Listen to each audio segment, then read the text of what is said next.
All right, guys, welcome back and welcome to episode number 150. This is a big milestone, and so I want to talk about something a little bit different this week. Well, maybe a little bit more than a little different. It's going to be quite a step aside from the usual real estate content.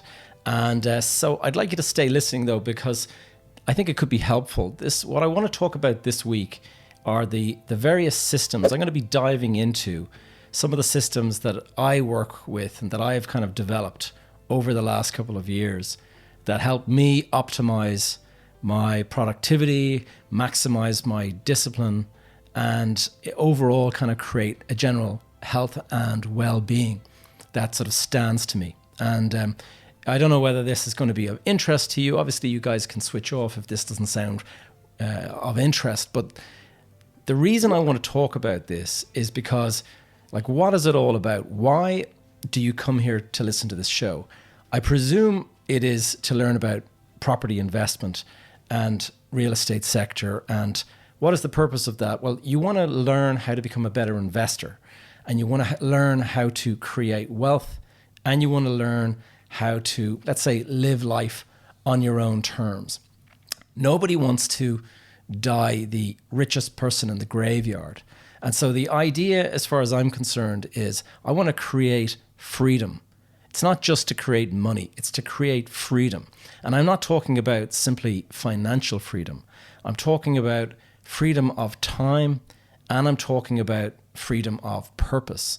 Like, what I want to be able to do, I want to be able to afford to do the things that I want, both financially and in terms of available time. And I also want to be able to go after the stuff that really matters to me, and that it holds a particularly strong or deep meaning for me. That is what freedom means for me. And that is why I went after the real estate. It's not to accumulate money per se. It's obviously necessary to have money, but money is not the answer, because who wants to die the richest person in the graveyard? Certainly I do not. Now, so it is quite a departure from the usual topic, but I think it could be useful. And, let me know anyway what you think, whether or not this is a topic that you think I should steer away from next time, or whether it's something that you're interested in learning more about or hearing more along this line. So let's get into the show. Now, before I do, I want to give you guys a very brief update. As you were listening, if you were listening last week, you will know that I was away in Tenerife, and I went away for a short break with my family, and it was absolutely fab. The winter here in Dublin has been pretty harsh, bad weather, a lot of rain, and then we had sort of the snow. Thankfully, I missed that. I was away.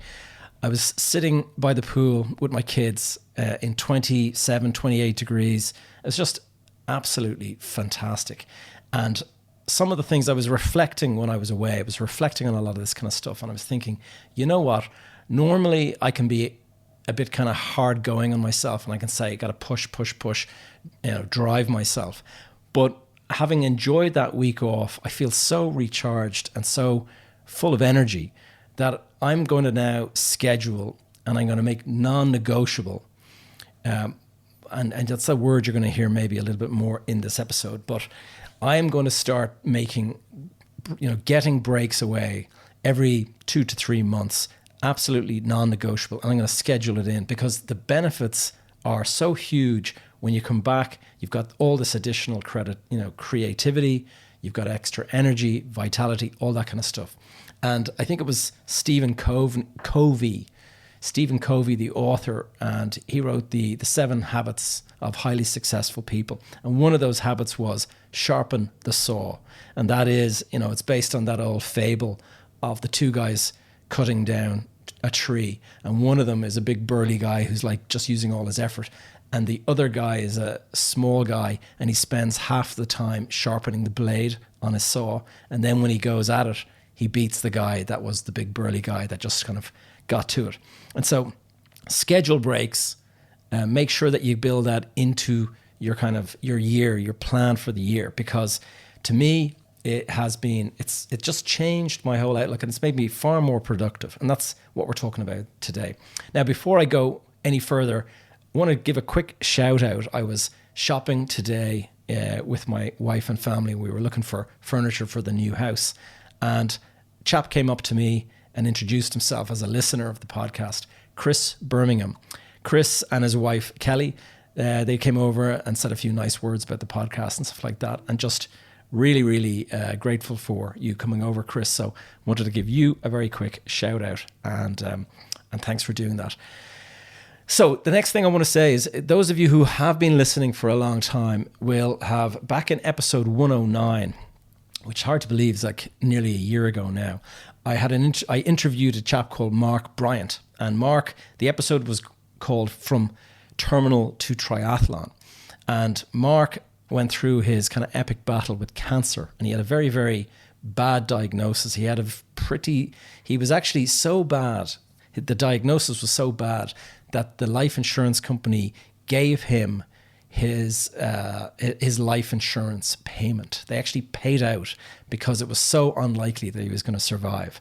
And he used that to actually work on getting healthy and getting better and stuff like that. Anyway, he did a big Ironman. He did the Cork Ironman here in Ireland. Big, long triathlon, took like 13 hours or whatever. And a couple of weeks after that, he went in for his usual cancer test, and he got a pretty bad diagnosis, like a checkup. Normally it's like, yes, all clear. It was not all clear. And he started to wonder if maybe the triathlon event had been the reason that he went and took a step backwards. So anyway, it's been a pretty scary time from the last couple of months. He's been trying to kind of get himself back into the all clear. And I heard today that he has got himself back in the all clear. So what a roller coaster ride, the poor guy. Your health, guys, your health is your wealth. Don't forget that. And it's something that I'm going to be talking about today. That's it for the updates. Now let's get into the main topic. So the systems that I use to maximize or to optimize my productivity, my discipline, and my wellness. And I'm going to start again with the saying that your health is your wealth. And by that, I mean, like, I cannot emphasize it enough. If you want to be more successful, if you want to be more productive, all of that comes from your health. The starting place is having a strong body and a strong mind. If you don't have that, then you're always going to be suboptimal. And suboptimal means that you're not delivering. Now, why am I so kind of fixated on this? Well, because first of all, I watched my own dad die at the age of 45. Health was not a priority for him. He had made bad choices over his lifetime. His lifestyle was not particularly healthy.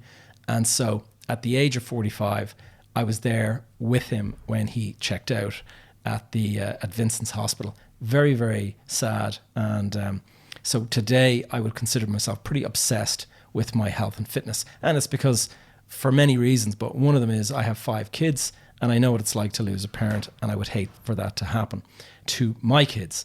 So, but it's not just that, okay?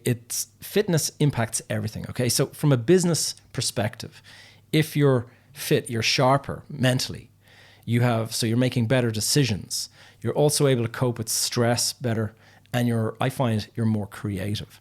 And so all of that obviously helps, especially from in terms of marketing your business or whatever it is, coming up with creative ideas for this podcast, whatever it might be. It all helps. I usually pick up those ideas on a run or on a long walk. I did a 10-kilometer walk yesterday, and it took me about an hour and 45 minutes. I walked the entire distance, but just during that, listening to a podcast and at the same time, thinking about my own stuff.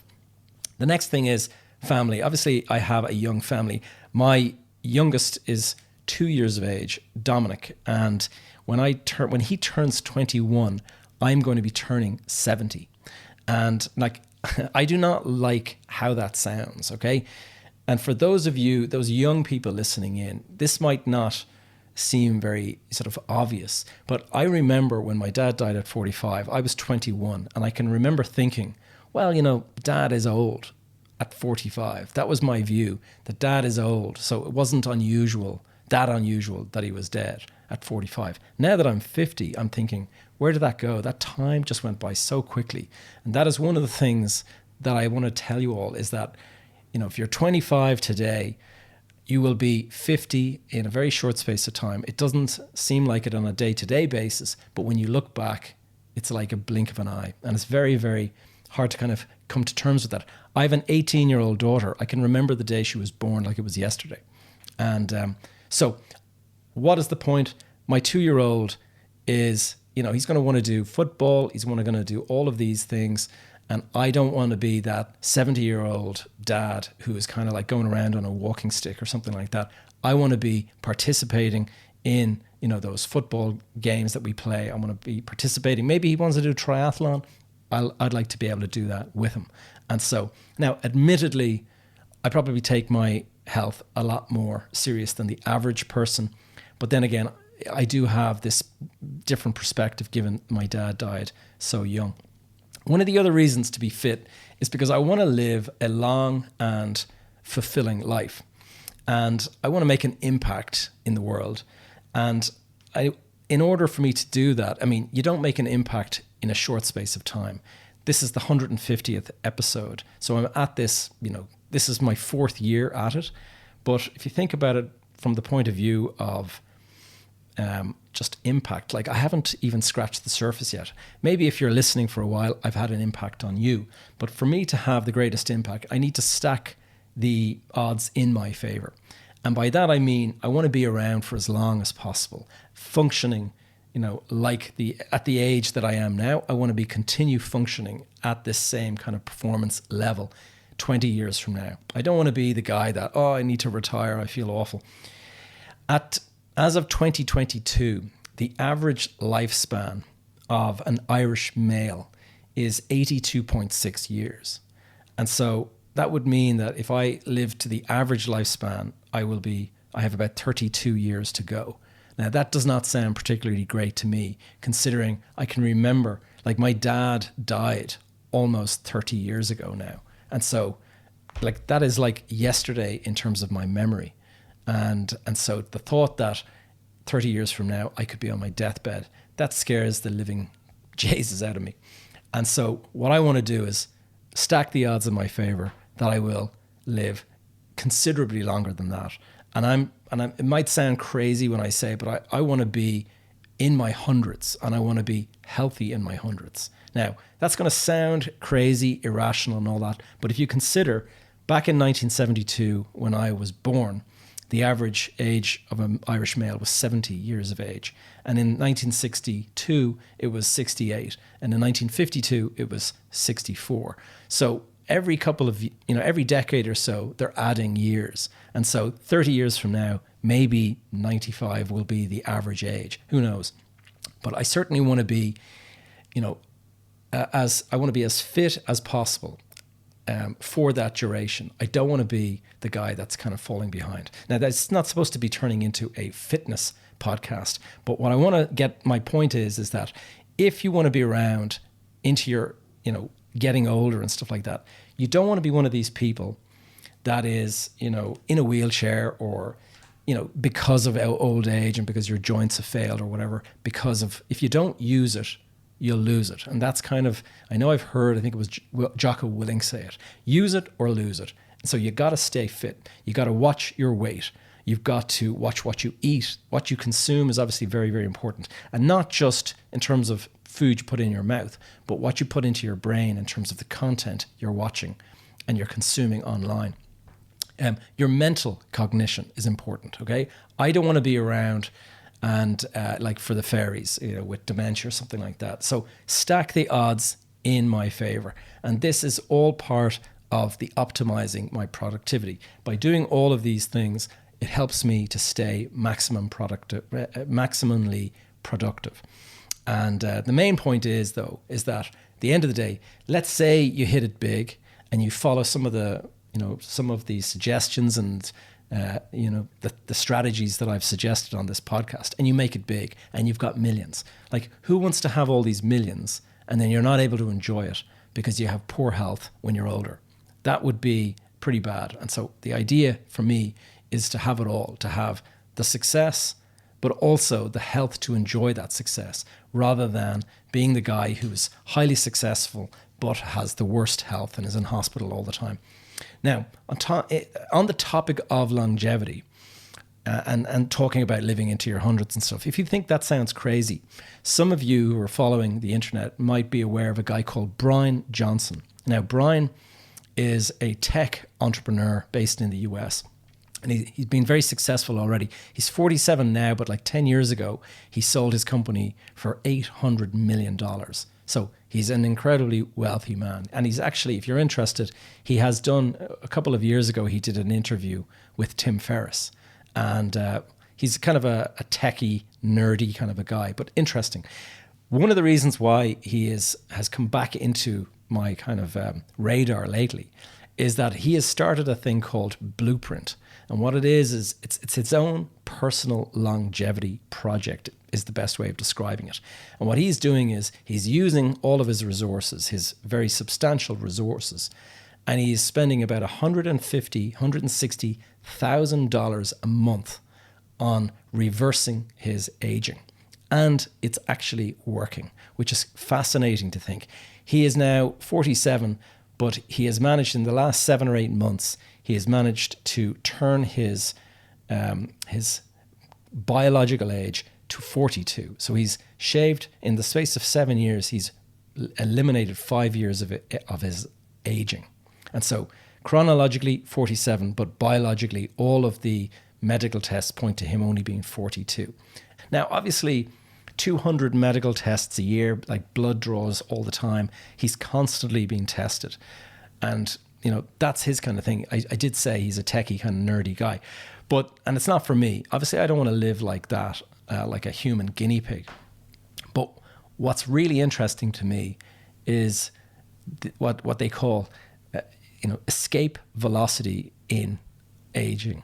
And so to be able to, as we get older and as technology changes, and improves medical treatment and all that kind of stuff, we're reaching what's known as escape velocity when it comes to aging.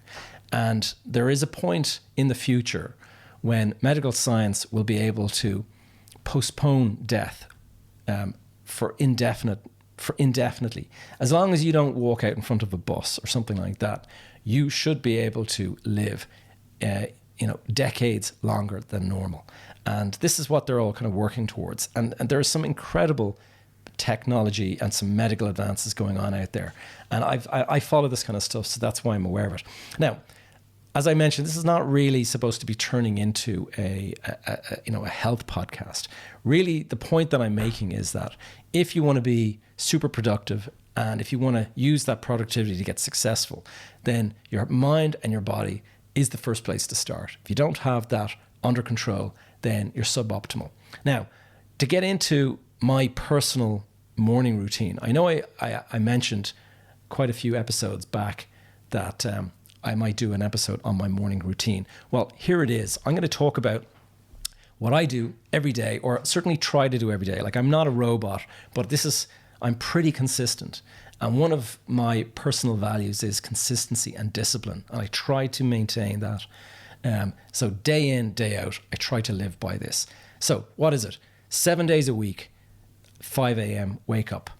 And when I say 5 a.m., there's days when I might drift into 6:30, 6 o'clock or 5:30, whatever, but I'm aiming to be up at 5 a.m. every single day. And in order to do that, though, I'm not going to cut short my sleep. So I do go to bed earlier than maybe a lot of people. I try to be in bed by 10 o'clock. I try to be asleep at the very latest by 10:30 so that I'm getting at least 6.5 hours sleep, but really optimally you should be getting 7, and if you can, get 8. Now, as you get older, it seems to me anyway, from my perspective, you don't need as much sleep, because I will naturally wake up after 5-6 hours.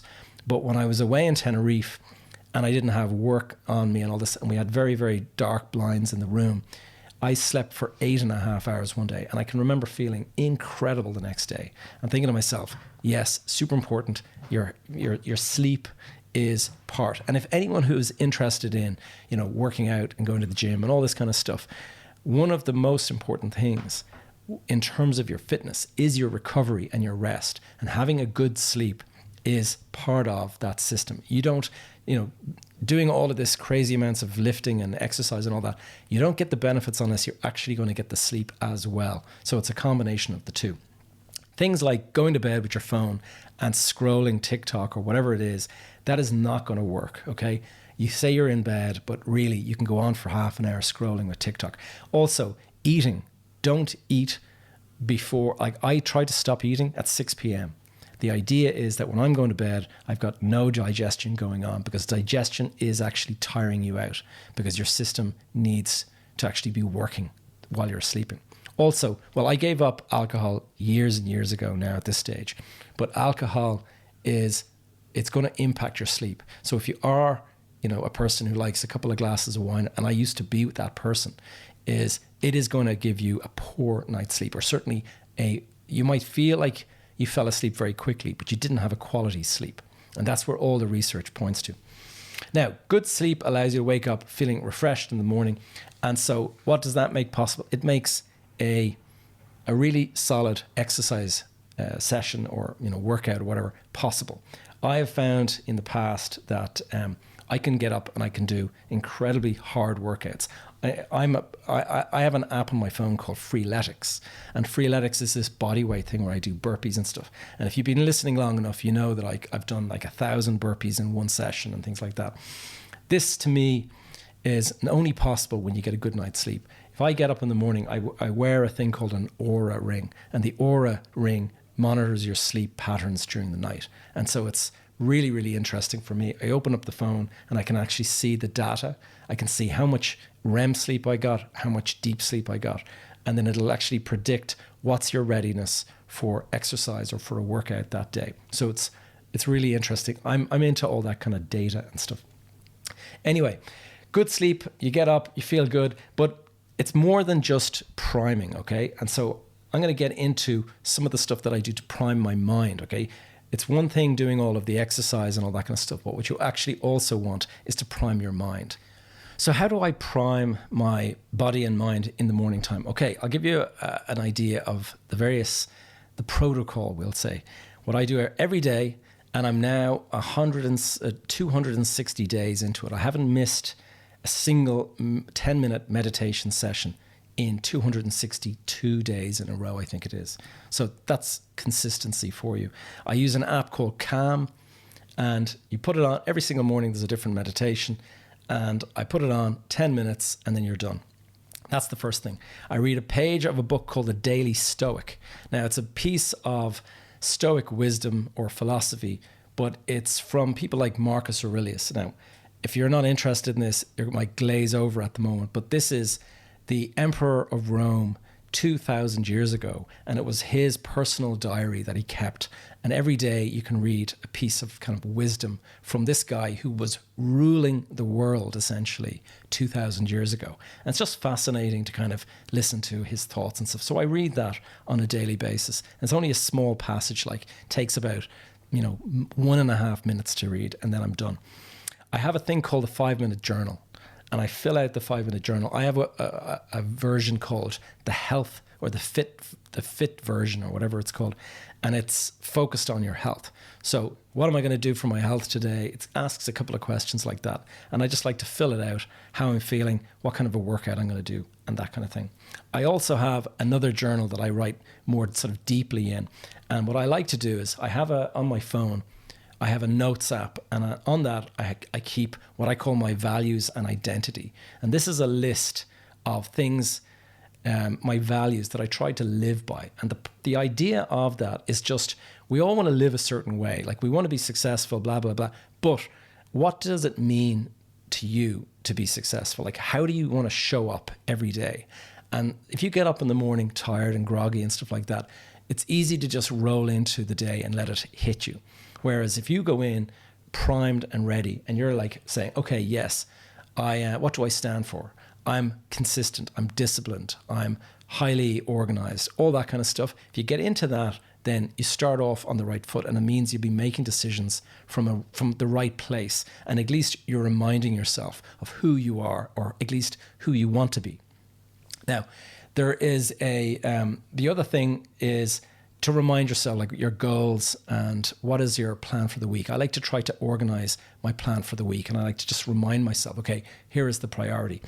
Now, there's a few other things that I do that I've added more recently. And the reason I added these is because I watched an episode on National Geographic called Limitless, and it's with Chris Hemsworth. And for those of you who don't know, Chris Hemsworth is the actor who plays Thor in the Marvel sort of superhero sort of franchise.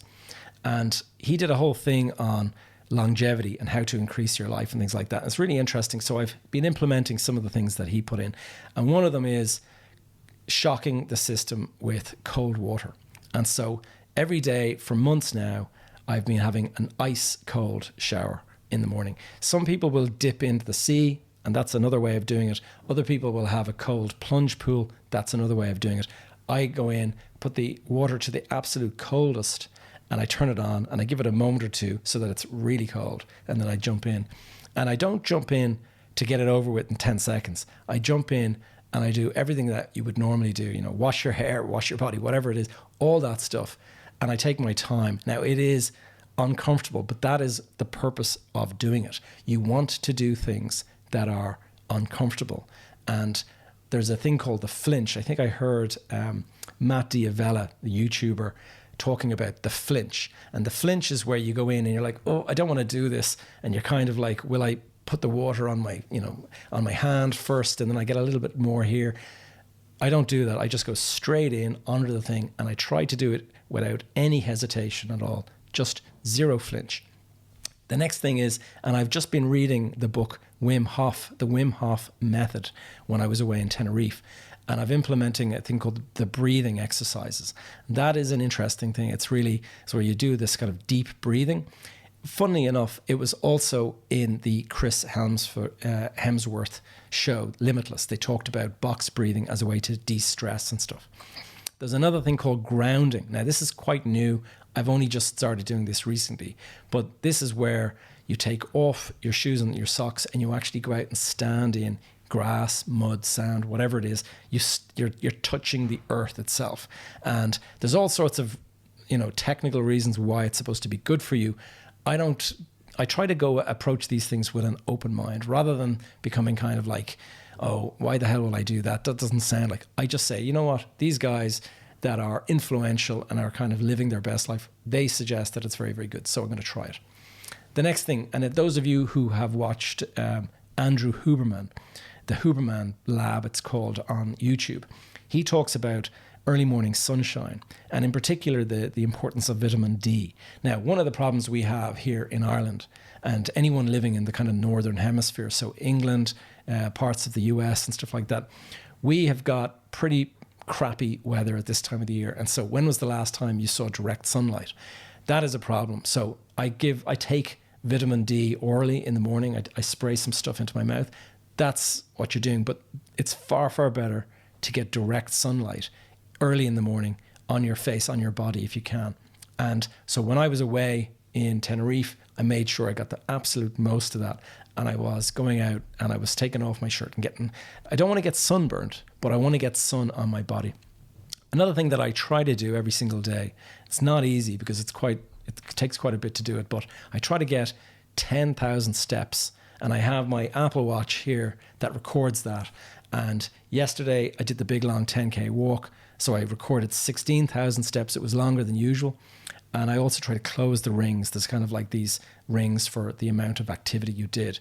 And so I do that. Now, also, cognitively, my mind, I want to keep my mind sharp as well. So a little habit that I have every morning is I take out the Rubik's Cube. Now, that might sound silly. I remember when the Rubik's Cube first came out in the 80s, doing the Rubik's Cube, having no clue how to do it.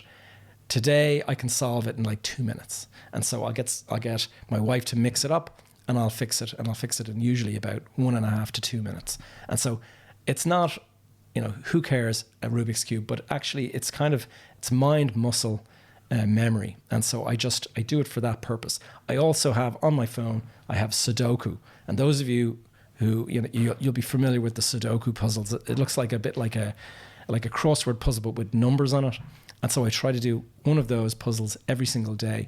And I've become better and better and better to the point where I'm now doing expert level games. Now, they are really, really tough. It can take me up to an hour to do that. So I don't always have the time to do that. But when I was on the plane the other day, coming back from Tenerife, I did an expert level, and it took me like an hour and 15 minutes or something. But it's so rewarding when you figure out these incredibly difficult puzzles and stuff like that. And in terms of my daily habit, this is not so much my morning routine. I don't eat breakfast in the morning. What I have is I'll have a coffee and I'll have a multivitamin, and then that's it, and I'll drink water. And so I'll do my exercise in a fasted state, and the time that I finished food is usually around 6 p.m. the night before. So when I'm doing my workout, I'm usually 12, 13 hours into my fast. And I actually found, which seems counterintuitive, but I have found that being fasted actually makes you stronger and fitter and like faster in the morning. And so that is an interesting thing that I've discovered. And I've also done I try to do once a week, I try to do a 36-hour fast.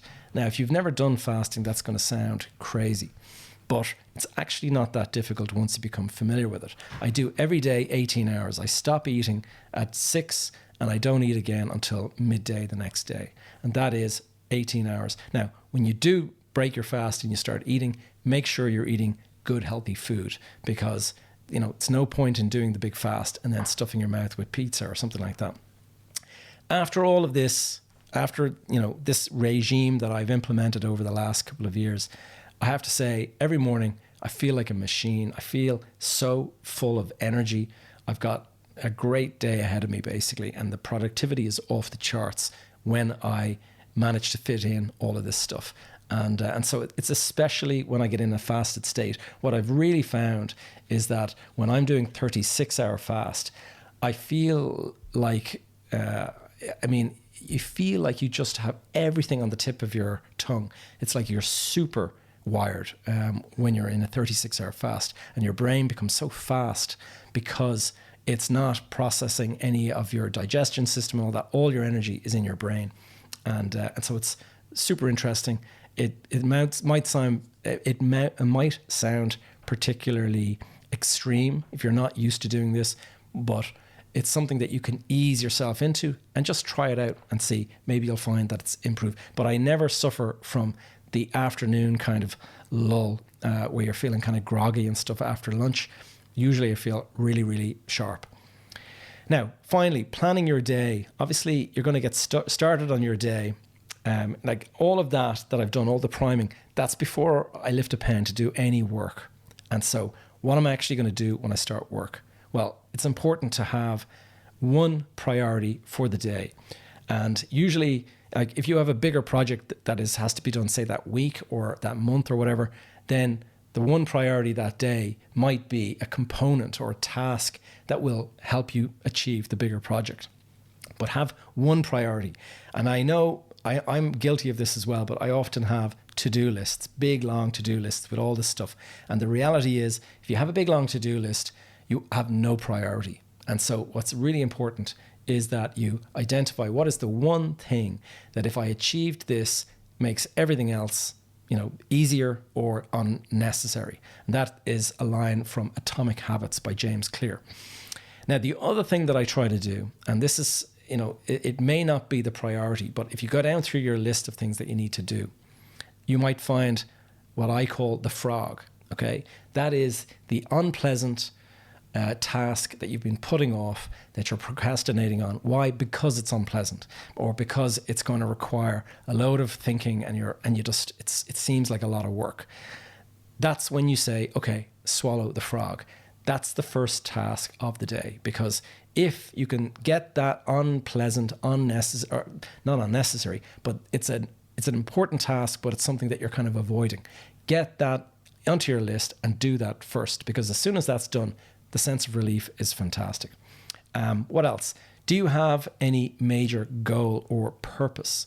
And that is something when I try to have goals for the year or something, and then maybe an overarching, we'll say a purpose. And if you have an overarching purpose, something that you feel deeply about, that you care about, and that gives you energy just thinking about it, that should be what your priority of the day is getting you closer to.